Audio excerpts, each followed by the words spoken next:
என் அன்புக்குரியவர்களே, நம்முடைய ஆண்டவர் இயேசு கிறிஸ்துவின் நாமத்தில் உங்களை அன்போடு கூட வாழ்த்துகின்றேன். இந்த உலகத்தில் எல்லா மனிதர்களும் சில காரியங்களை குறித்து விசனப்படுவது வழக்கம். எனக்கு ஏன் இது நடக்கவில்லை, அவர்களுக்கெல்லாம் இது நடக்கிறது, என் வாழ்வில் இது நிகழவில்லை, துன்மார்க்கரை பாருங்கள், பாவம் செய்கிறவர்களை பாருங்கள், அவர்கள் எல்லாம் எவ்வளவு நன்றாயிருக்கிறார்கள், ஆண்டவரை அறிந்த பிள்ளைகள் வாழ்க்கையிலே தானே பிரச்சனை என்று நீங்களும் நினைத்ததுண்டு, எல்லா தேவ பிள்ளைகளும் நினைப்பதுண்டு. ஒரு சங்கீதக்காரன் இதே போல தன் உள்ளத்தில் நினைத்து ஒரு சங்கீதத்தை எழுதினார். அந்த சங்கீதத்தை துவங்கும் பொழுது, தேவனே, துன்மார்க்கரெல்லாம் இவ்வளவு நன்றாக இருக்கிறார்கள், இவ்வளவு வாழ்ந்திருக்கிறார்கள், இவ்வளவு செழித்திருக்கிறார்கள், ஆனால் உம்மை அறிந்த பிள்ளைகளாகி நாங்கள் இப்படி இருக்கிறோமே என்று சொல்லி அங்கலாய்ப்பின் வார்த்தைகளை அதில் எழுதி வைத்திருக்கிறார். ஆனால் அந்த சங்கீதத்தை எழுதி கொண்டே வரும் பொழுது அற்புதமான ஒரு வசனத்தை அவர் கண்டுபிடித்ததை போல எழுதுகிறார். அதை வாசிக்க விரும்புகிறேன். 73ஆம் சங்கீதம் 25வது வசனம். பரலோகத்தில் உம்மை அல்லாமல் எனக்கு யார் உண்டு, பூலோகத்தில் உம்மை தவிர எனக்கு வேறே விருப்பம் இல்லை. சங்கீதம் சொல்லுகிறது, பரலோகத்தில் உம்மை அல்லாமல் எனக்கு யார் உண்டு, பூலோகத்தில் உம்மை தவிர வேறே விருப்பம் இல்லை. எவ்வளோ ஒரு அற்புதமான கண்டுபிடிப்பு பாருங்கள். துன்மார்க்கர் நன்றாயிருக்கிறார்கள், பாவிகள் நன்றாயிருக்கிறார்கள், அவர்கள் தவறு செய்தாலும் பிழைக்கிறார்கள், அவர்கள் துன்மார்க்கமாய் நடந்தாலும் வாழ்ந்திருக்கிறார்கள், நான் தான் இப்படி இருக்கிறேன் என்றெல்லாம் புலம்பிக் கொண்டிருந்த சங்கீதக்காரன் கடைசியாய் ஒன்றை சொல்லுகிறார். ஆண்டவரே, பரலோகத்தில் உம்மை அல்லாமல் எனக்கு யார் இருக்கிறார்?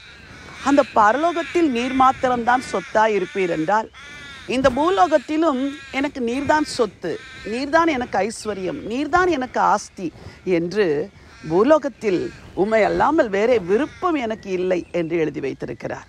நீங்கள் கூட பிறருடைய வாழ்க்கையில் இருக்கிற ஆசீர்வாதங்களை, உயர்வுகளை, மேன்மைகளை பார்த்து புலம்பி புலம்பி அழுவதை நிறுத்துங்கள். எல்லாருடைய பிள்ளைகளுக்கும் திருமணம் ஆகிறது, என் பிள்ளைகளுக்கு திருமணமாகவில்லை. எல்லாருக்கும் வேலை கிடைக்கிறது, எனக்கு வேலை கிடைக்கவில்லை. எல்லாருக்கும் சொந்த வீடு இருக்கிறது, எனக்கு சொந்த வீடு இல்லை. எல்லாரும் வசதியோடு இருக்கிறார்கள்.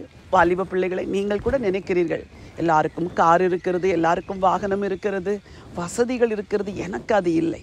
இல்லை, இந்த பூமியிலே உனக்கு மிகப்பெரிய ஒரு சொத்து யார் தெரியுமா? தேவன்.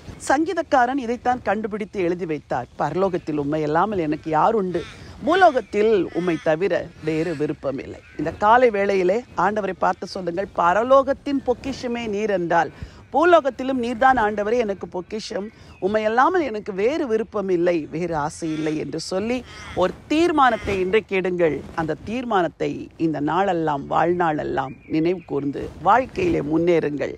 மன விசனங்கள் மாறும், விரக்திகள் மாறும், மன மகிழ்ச்சி உங்களை நிறைக்கும். உங்களுக்காய் ஜெபிக்க விரும்புகிறேன்.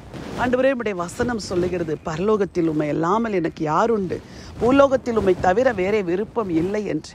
உங்கள் பிள்ளைங்க யாரெல்லாம் துன்மார்க்கருடைய வாழ்க்கையும் பிறருடைய வாழ்க்கையும் பார்த்து சோர்ந்து போய் எனக்கு இவைகளெல்லாம் இல்லை என்று நினைக்கிறார்களோ, அவங்களுடைய வாழ்க்கையில் பரலோகத்திலும் பூலோகத்திலும் நீர் ஒருவரே சொத்தாக நினைக்கக்கூடிய அந்த உள்ளத்தை அவர்களுக்கு தர வேண்டும் என்று சொல்லி ஜெபிக்கிறேன். ஆண்டவருடைய வலதுகரம் கூட இருந்து வழி நடத்தட்டும்பா. பெரிய காரியங்களை செய்யுங்க. ராஜா இயேசுவின் நாமத்தில் பிதாவே, ஆமென். பிரியமானவர்களே, பரலோகத்திலும் பூலோகத்திலும் ஆண்டவர் மாத்திரமே உங்களுக்கு சொத்தா இருக்கிறபடினால் விரக்திகளை விட்டு விடுங்கள். ஆண்டவருக்குள் களி கூர்ந்து இந்த நாளெல்லாம் கர்த்தர் என் பங்கா இருக்கிறார், சொத்தா இருக்கிறார் என்று சொல்லி சொல்லி மனமகிழ்ச்சியோடு துவங்குங்கள், மனமகிழ்ச்சியோடு வாழுங்கள். இந்த நாள் ஒரு வெற்றியின் நாள். God bless you.